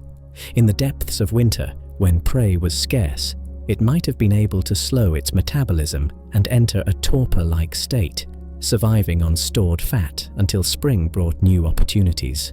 But not all dinosaurs would have adapted to the cold. Some lineages would have retreated to the tropics, surviving in equatorial refugia where temperatures remained mild even during the glacial maxima. South America, isolated by the Central American Seaway for much of the Cenozoic, might have become a repository of ancient forms, descendants of Cretaceous lineages that had never needed to adapt to cold or grasslands, preserved in tropical forests like living fossils. Southeast Asia and Central Africa would have served similar roles, islands of warmth in an increasingly frigid world. The result would have been a planet divided into climatic zones more sharply than at any time since the dinosaurs first appeared. In the tropics, something like the old Mesozoic world might have persisted, warm, forested, populated by dinosaurs that would have looked familiar to a visitor from the Cretaceous. In the temperate and polar regions, something new would have emerged.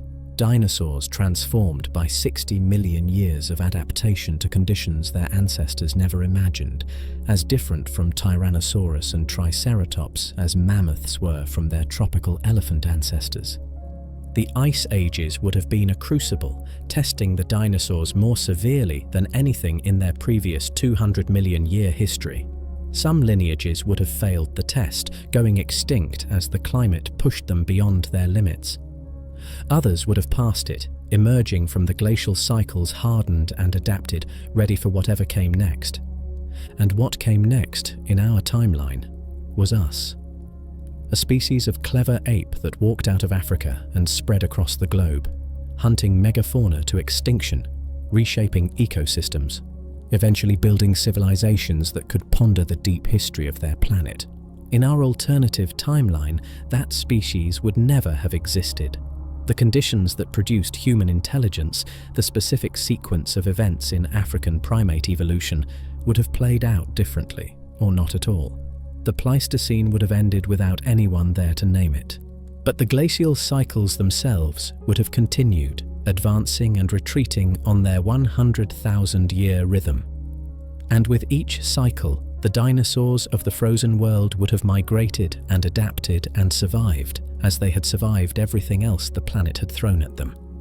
After 230 million years, they had become the ultimate survivors. The ice was just one more challenge, and they had met it.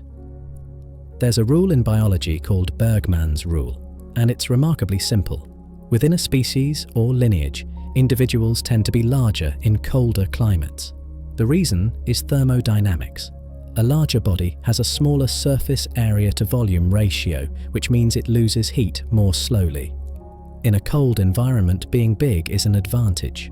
You can retain your body heat more efficiently.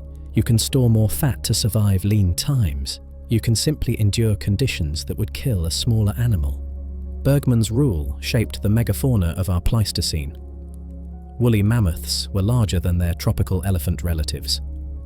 Cave bears dwarfed modern brown bears. The giant deer of Ireland carried antlers spanning 3.5 meters, absurdly large, almost comically oversized, but supported by a body massive enough to carry them. Cold made giants. In our alternative timeline, the same rule would have applied, and it would have produced giants of a very different kind. The ceratopsians of the Pleistocene steppes would have been the largest members of their lineage since the days of the Cretaceous, perhaps larger. A full-grown adult might have measured 10 meters from beak to tail, standing 2.5 meters at the shoulder, weighing 8 or 9 tons. Its horns would have been shorter than those of Triceratops, less elaborate, more functional. Weapons for defense against predators, and competition for mates rather than the ornate display structures of its ancestors. Its body would have been barrel-shaped, packed with the fat reserves and fermentation chambers needed to process enormous quantities of low-quality vegetation during the brief Arctic summer and survive the long winter on stored energy. These animals would have moved in herds that darkened the horizon. Not dozens or hundreds, but thousands. Rivers of flesh flowing across the mammoth steppe, following the seasonal pulse of vegetation growth. In summer, they would have pushed north into the high Arctic, grazing on the explosion of plant life that the endless daylight produced. In winter, they would have retreated south, congregating in valleys where snow was less deep and some vegetation remained accessible. The scale of these migrations would have been staggering. Millions of animals moving in synchrony across thousands of kilometers, one of the great wildlife spectacles of the planet. The hadrosaurs would have shared these grasslands, their populations perhaps even larger than the ceratopsians. Their dental batteries gave them an edge in processing the toughest vegetation, and their ability to walk on either 2 or 4 legs might have proved useful in deep snow, where they could rear up to browse on shrubs and low trees when ground-level vegetation was buried. Picture a Pleistocene hadrosaur 7 meters long, its body covered in a dense coat of filamentous feathers that trapped warm air against the skin, its duck-like bill adapted for cropping vegetation close to the frozen ground. It moves through a snowstorm in a herd of several hundred, the animals pressed close together for warmth, their breath forming clouds in the frigid air. But the northern steppes were only part of the story. The Pleistocene world was a patchwork of different environments, and each would have produced its own characteristic dinosaur fauna. Beringia, the land bridge that connected Asia and North America during glacial periods, would have been a highway for dinosaur migration, just as it was for mammoths and humans in our timeline. Species that evolved in Asia would have crossed to the Americas and vice versa, creating a shared fauna across the northern continents. The tyrannosaurs of Siberia would have been cousins to the tyrannosaurs of Alaska, separated by only a few thousand kilometers of continuous habitat. The ceratopsians of Mongolia would have mingled with the ceratopsians of Wyoming. It would have been a single great ecosystem stretching from France to Florida, united by the cold. Further south, the tropical refugia would have preserved something very different. In the Amazon basin, in the Congo, in Southeast Asia, fragments of the old forest world would have persisted through the glacial cycles, warmed by their equatorial location even as ice sheets buried the higher latitudes. Here, You might have found dinosaurs that looked almost Cretaceous, sauropods still browsing in the canopy, small theropods hunting in the understory, a world that time had almost forgotten. These refugia would have been islands of biodiversity, preserving lineages that had gone extinct elsewhere, serving as sources for recolonization when the ice retreated. The predators of the frozen world would have been as impressive as their prey. The pack-hunting tyrannosaurs we imagined in earlier chapters would have reached their peak in the Pleistocene, their social structures refined by millions of years of evolution, their hunting strategies honed to perfection. A pack of Pleistocene tyrannosaurs taking down a full-grown ceratopsian would have been a spectacle of coordinated violence, some individuals driving the prey, others cutting off escape routes, still others waiting in ambush. The whole group working together with a precision that spoke to generations of learned behavior, passed from parents to offspring. Smaller predators would have filled other niches. The dromaeosaurids, those feathered pursuit hunters, would have been common on the open steppes, hunting in packs that could number in the dozens, taking down mid-sized prey through sheer persistence. Solitary hunters might have stalked the forest edges, ambushing prey from cover, and the troodontids, those large-brained, tool-using hunters we imagined in Chapter 9, might have become the most versatile predators of all, capable of taking a wide range of prey through a combination of intelligence, cooperation, and adaptability. The seas would have had their own Pleistocene fauna. The mosasaur and plesiosaur lineages, by now diversified into dozens of species filling niches from coastal fish-eaters to open-ocean giants, would have navigated the same cold waters that supported whales and seals in our timeline. Some might have developed thick layers of blubber for insulation, converging on the body plans of marine mammals. Others might have become seasonal migrants, following prey species between tropical and temperate waters. The largest, descendants of the great marine reptiles of the Mesozoic, might have rivaled the great whales in size, filter feeding on krill and small fish in the productive polar seas. The glacial cycles would have created a rhythm of expansion and contraction, of extinction and speciation, of adaptation and readaptation. Each advance of the ice would have pushed species toward the equator, fragmenting populations and creating opportunities for divergence. Each retreat would have allowed recolonization of newly available habitat, bringing previously separated populations back into contact. Over 2 million years, this pulse would have driven evolution at an accelerated pace, producing diversity and specialization at rates rarely seen in Earth's history. The ice ages didn't destroy the dinosaurs of our alternative timeline. They transformed them. They pushed them to evolve solutions to problems their ancestors had never faced, to develop bodies and behaviors suited to conditions that would have been unimaginable in the warm Cretaceous world where their lineage began. The giants of the frozen world were the culmination of 230 million years of dinosaur evolution, not the end of a story, but the latest chapter in an ongoing saga. And then the current interglacial began. The ice retreated, temperatures rose. The mammoth steppe gave way to forest and tundra, and the world that emerged, the world of the present day, would have been shaped by 66 million years of history that never happened in our timeline. A world still ruled by dinosaurs. Stand on a hilltop in our alternative present and look out across the landscape.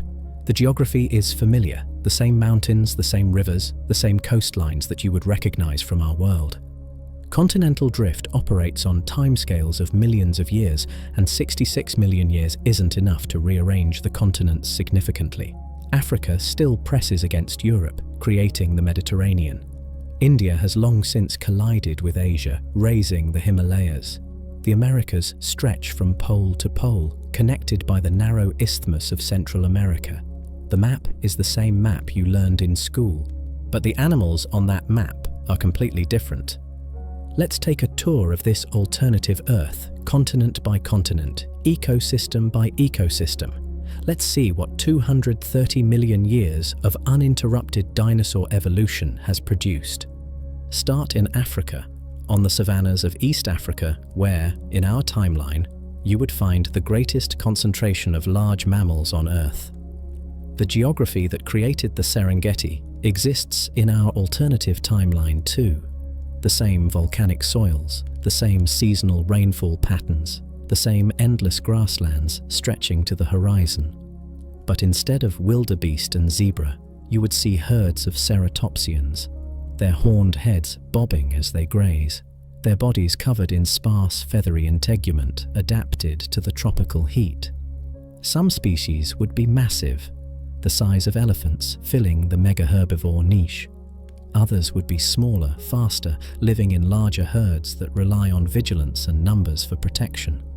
The predators would be familiar in function, if not in form. Packs of medium-sized theropods, descendants of the tyrannosaur or dromaeosaurid lineages, would patrol the edges of the herds, looking for the weak, the young, the isolated. Their hunting strategies would be sophisticated, honed by millions of years of coevolution with their prey. Some would be pursuit hunters, running down their targets over kilometers like African wild dogs. Others would be ambush predators, lying in wait in the tall grass, striking with explosive speed when prey wandered too close. The skies above the savanna would be filled with pterosaurs, not the giants of the Cretaceous, but smaller species adapted to the modern world, filling niches occupied by vultures and eagles in our timeline. Some would be scavengers, circling above kills and descending to clean the bones. Others would be active hunters, diving on small prey with the precision of falcons.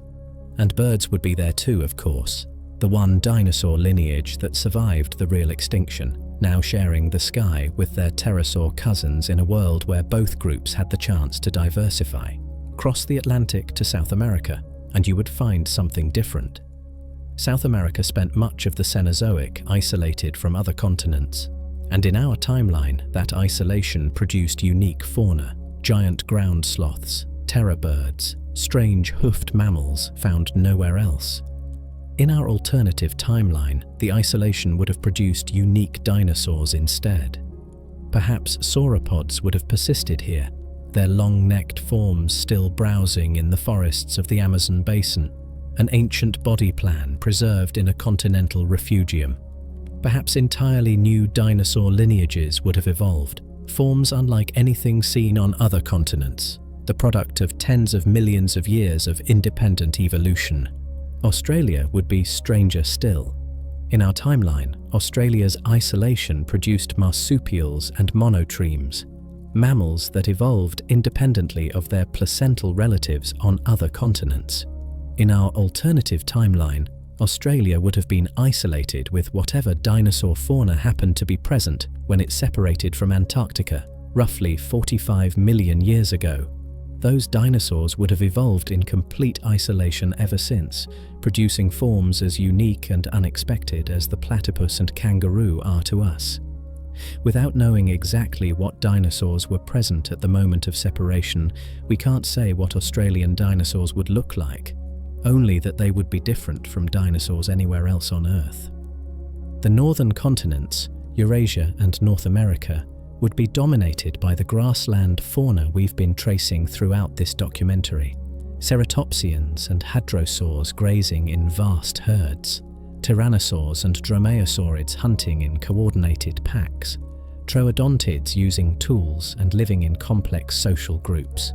The fauna would vary with latitude and climate, tropical forests in the south giving way to temperate woodlands, then grasslands, then tundra in the far north, but the basic cast of characters would be recognizable across the entire supercontinent. The oceans would be the realm of the marine reptiles. Mosasaurs and plesiosaurs, by now diversified into hundreds of species, would fill every marine niche from coastal waters to the open ocean. Some would be small, agile fish eaters, darting through kelp forests and coral reefs. Others would be massive filter feeders, cruising the productive polar waters with mouths agape, straining krill and small fish from the sea, the way baleen whales do in our timeline. The largest might rival the blue whale in size, 30 meters long, 150 tons, the biggest animals ever to live. their bodies supported by the buoyancy of the water that would crush them if they ever came ashore. What you would not see anywhere on this alternative Earth is a human. No cities on the horizon, no roads cutting across the grasslands, no ships on the oceans or aircraft in the skies, no farms, no fences, no domesticated animals following human commands. The world would be wild in a way that our world hasn't been wild for 10,000 years. Perhaps in a way that our world was never wild, because even before agriculture, humans were reshaping ecosystems through hunting and fire. This absence would change everything about how the planet worked. Without humans to hunt them, the megafauna would be far more abundant than in our timeline. The ceratopsian herds of Africa might number in the tens of millions, their combined biomass exceeding anything we've ever seen in the mammalian world. Without humans to fragment habitats, ecosystems would be continuous across entire continents, allowing migrations and gene flow on scales impossible in our developed world.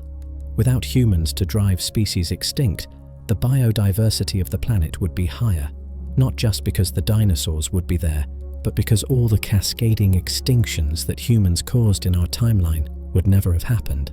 And the planet's chemistry would be different too. No fossil fuels burned, no carbon dioxide pumped into the atmosphere, no global warming threatening to destabilize the climate. The alternative Earth of 2026 would still be in the grip of the Pleistocene Ice Age cycle, heading toward another glacial maximum in a few thousand years, its climate controlled by orbital mechanics and volcanic activity rather than industrial emissions.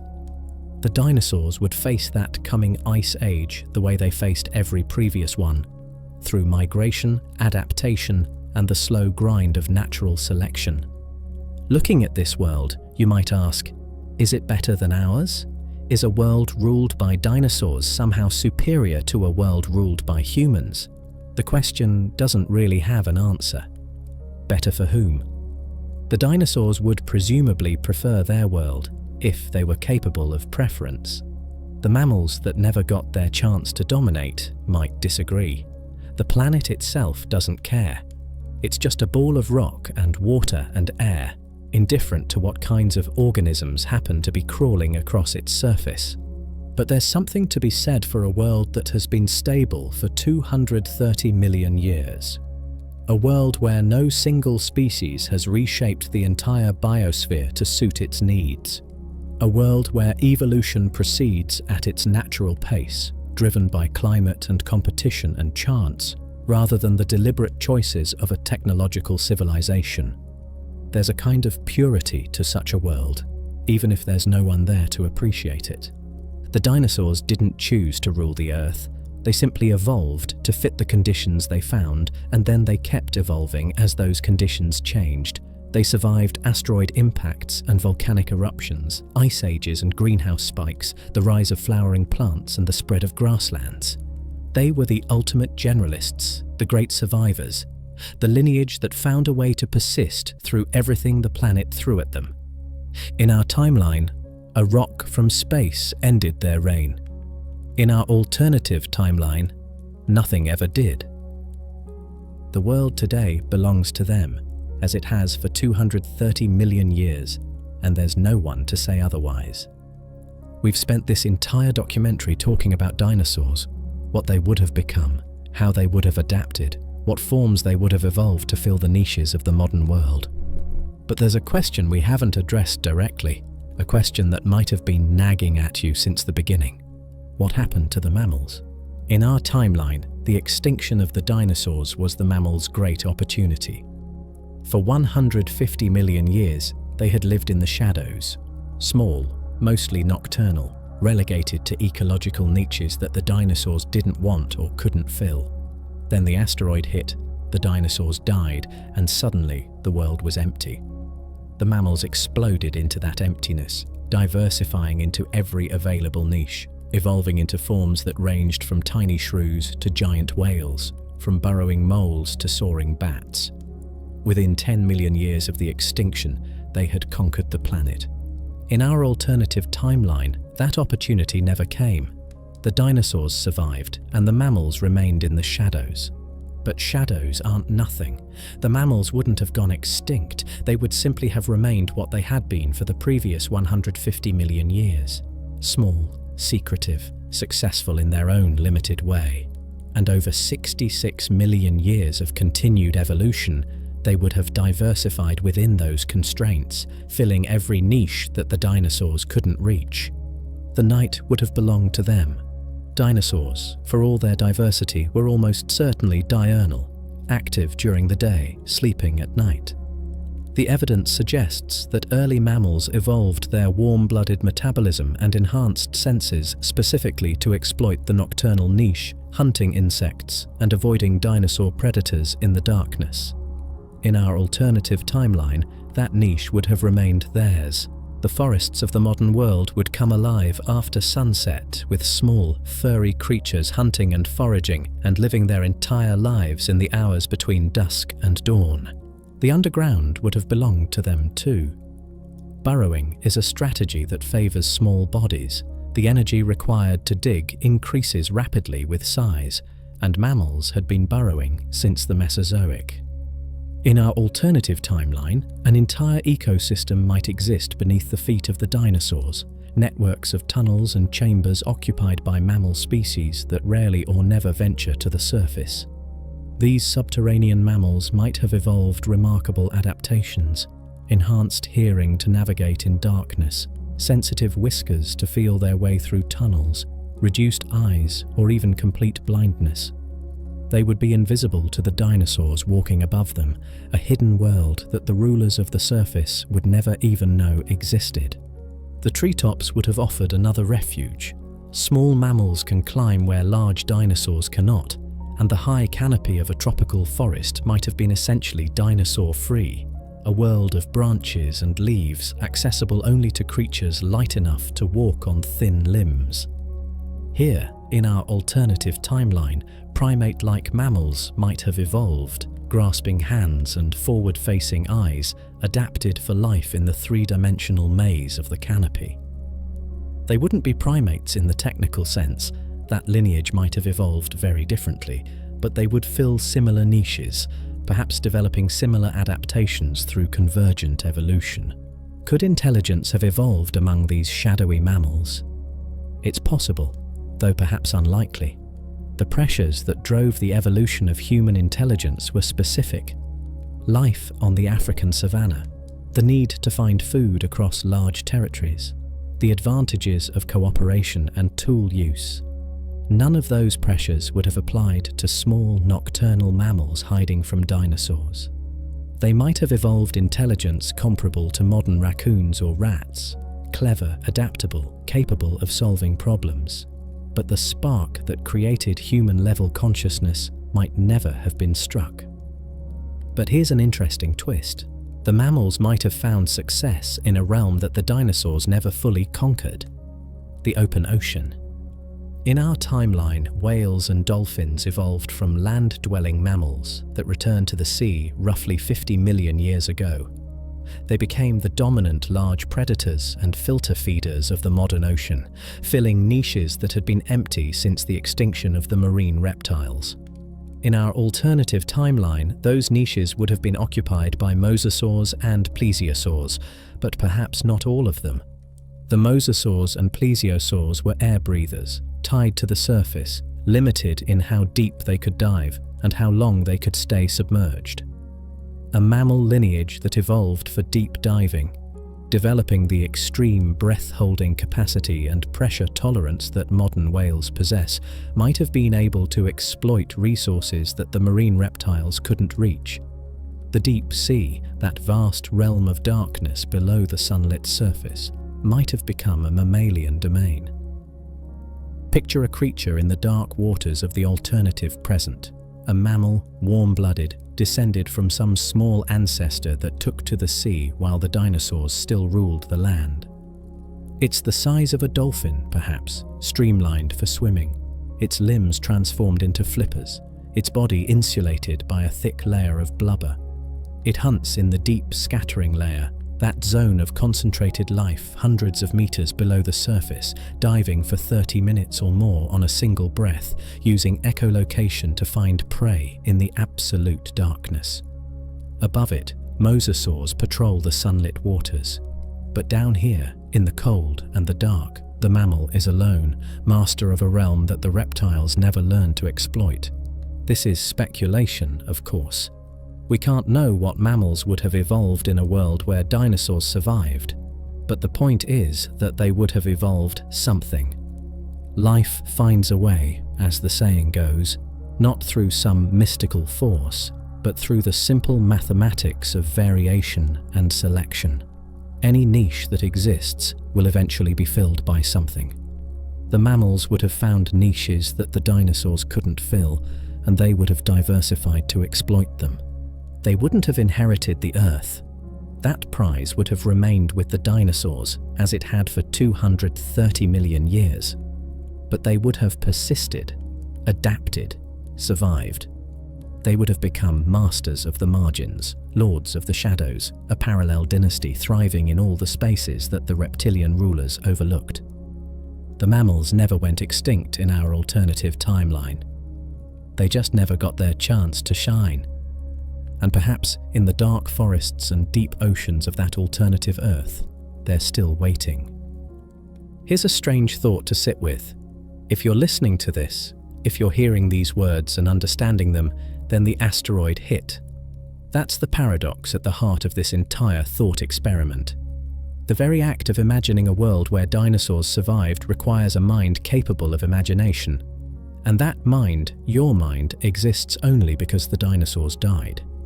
Human intelligence is not some inevitable endpoint of evolution, some destination that life was always heading toward. It's a contingency, an accident, the improbable result of a very specific sequence of events that began with a rock from space striking the Yucatan Peninsula 66 million years ago. If the asteroid had missed, there would be no one to wonder what might have been. This is not to say that intelligence couldn't have evolved in our alternative timeline. We've discussed the troodontids, those large-brained theropods that might have developed cognitive abilities comparable to modern crows or dolphins. We've speculated about the social hunters of the Miocene, the pack-dwelling predators that might have evolved increasingly sophisticated communication and cooperation. Intelligence of some kind would almost certainly have appeared somewhere in the dinosaur family tree. It's too useful an adaptation not to evolve when conditions favor it. But intelligence like ours, consciousness that can contemplate its own existence, ask questions about the nature of reality, feel wonder at the vastness of the cosmos, that's something else entirely. Human consciousness emerged from a very particular set of circumstances. Our ancestors were primates, a lineage that had spent tens of millions of years developing complex social structures, manipulative hands, and brains adapted for navigating three-dimensional environments. Then climate change forced them out of the forests and onto the African savanna, where they faced new selective pressures that favored cooperation, communication, and the ability to plan for the future. Our brains expanded dramatically over just a few million years, driven by a feedback loop between social complexity and cognitive ability that seems to have occurred nowhere else in the history of life on Earth. Every step of that journey was contingent. If the primates had never reached Africa, if the climate hadn't changed when it did, if our ancestors had adapted to the savanna in some other way, the outcome might have been completely different. Intelligence might have evolved, but not the kind of intelligence that builds telescopes and writes documentaries and wonders about alternative histories. In our alternative timeline, none of those contingencies would have played out the same way. The primates might not have existed at all, or might have remained small tree dwellers, never descending to the ground. The savanna might have been dominated by dinosaurs, leaving no ecological space for an upstart ape to develop new survival strategies. The specific combination of pressures that produced human consciousness would never have come together, and so there would be no one to ask the question that you're asking right now. What if things had been different? But here's the thing, and this is the thought I want to leave you with. The absence of human-style intelligence doesn't make the alternative world lesser. It doesn't make it worse, or emptier, or less meaningful. It makes it different. And different is not the same as inferior. The alternative Earth we've been imagining throughout this documentary would be a world of staggering beauty and complexity. Herds of ceratopsians flowing across grasslands like living rivers. Packs of feathered predators hunting with coordination and intelligence. Marine reptiles cruising through oceans that have never known a fishing net or an oil spill. Pterosaurs soaring on thermal currents above mountains that have never been climbed. Life in all its diversity and struggle and improbable persistence, playing out on a stage that has remained essentially unchanged for 230 million years. That world would not need us to appreciate it. It would not need a conscious observer to give it meaning. It would simply be, as our world simply is, a planet covered with living things, each one the product of billions of years of evolution, each one perfectly adapted to its niche, each one part of an interconnected web of relationships more complex than any mind could fully comprehend. We tend to think of consciousness as the point of evolution, the goal toward which life has been striving since the first cell divided in some ancient ocean.